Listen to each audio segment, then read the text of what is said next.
नमस्कार दोस्तों एवं मेरे प्यारे विद्यार्थियों, आप लोगों का मेरे YouTube चैनल बिमला क्लासेज में स्वागत है।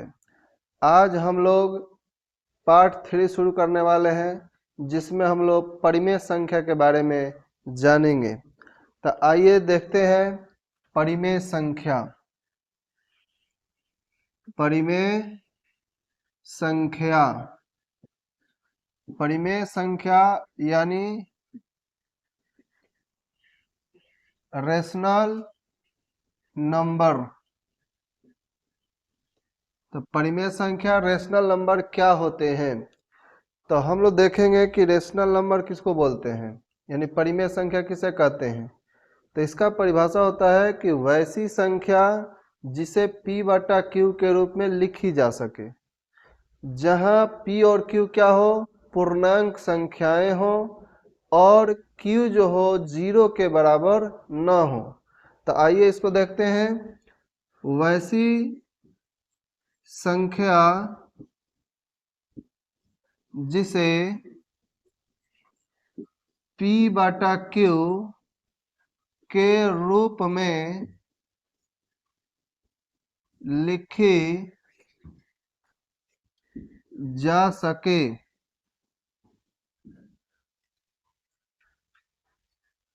जहां p तथा q पूर्णांक संख्या हो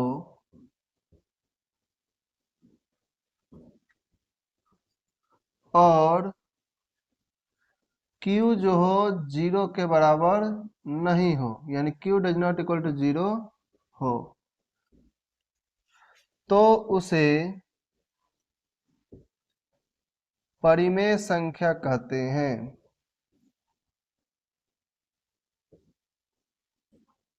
क्या कहते हैं? परिमेय संख्या कहते।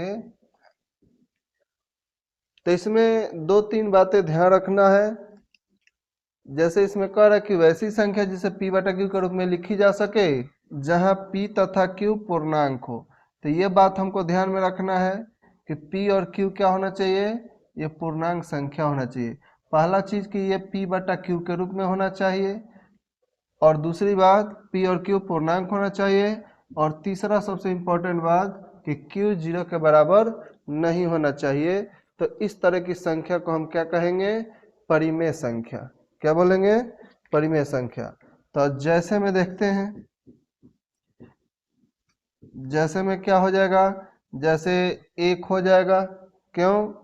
क्योंकि ये बटा में क्या है, इसके 1 छिपा रहता है।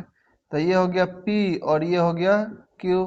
तो ये p बटा q के रूप में है, और q जो है 0 के बराबर भी नहीं है, इसलिए हम इसे क्या कहेंगे?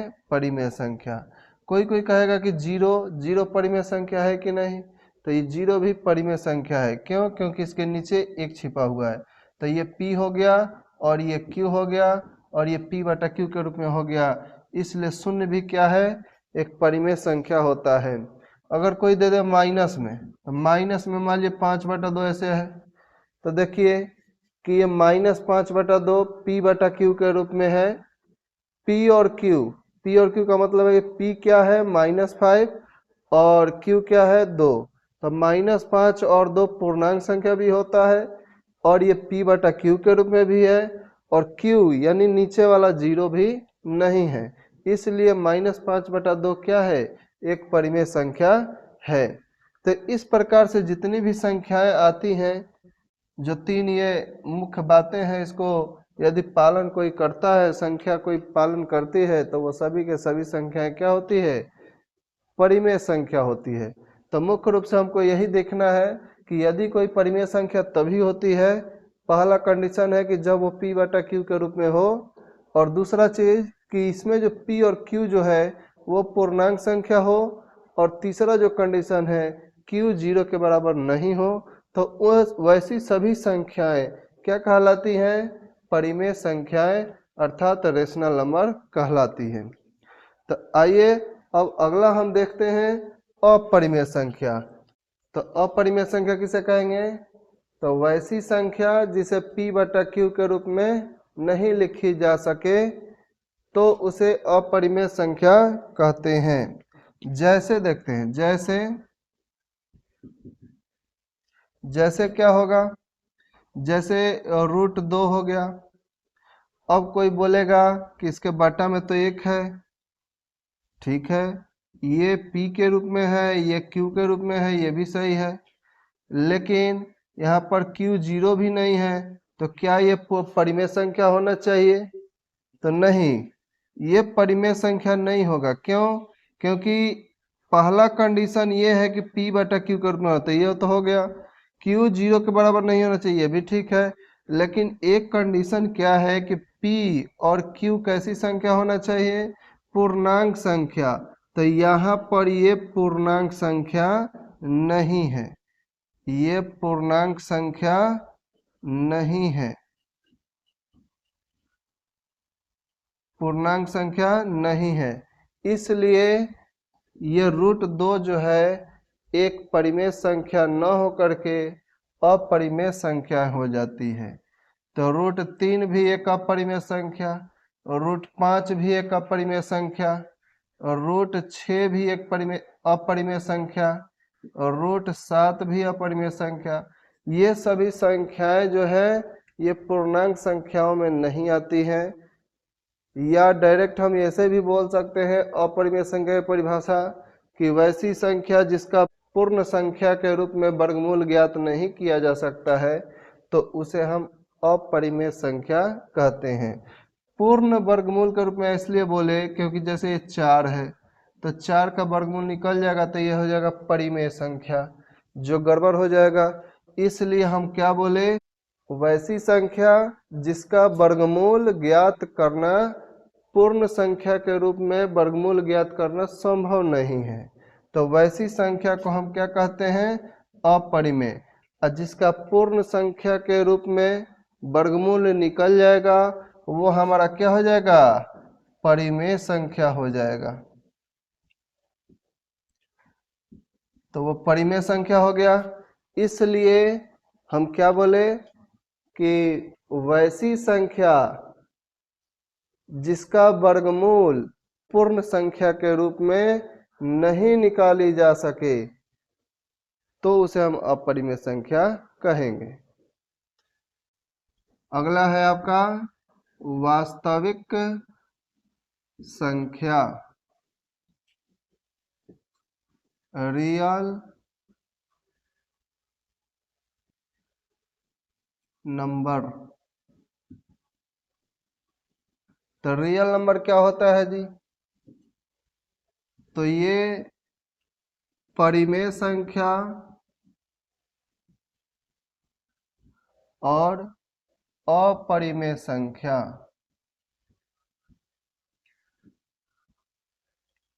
परिमेय संख्या और अपरिमेय संख्या के समूह को यहां से लिख सकते हैं, परिमेय संख्या और अपरिमेय संख्या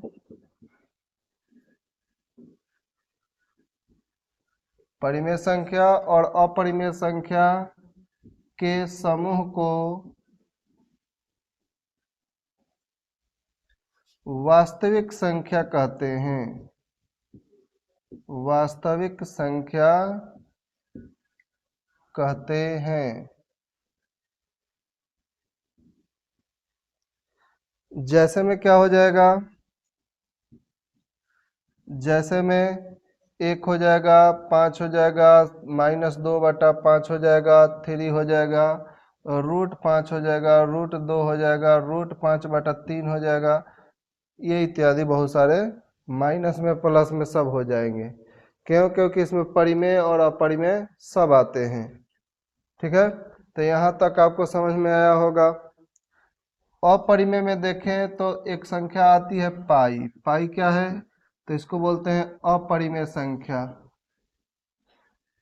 तो ये एक हो गया अपरिमेय संख्या पाई। इसका मान क्या होता है जी? 22/1 होता है, और एक मान होता है 3.1415 ... ऐसे। तो ये जो संख्याएं होती है ये होती है अपरिमेय संख्या,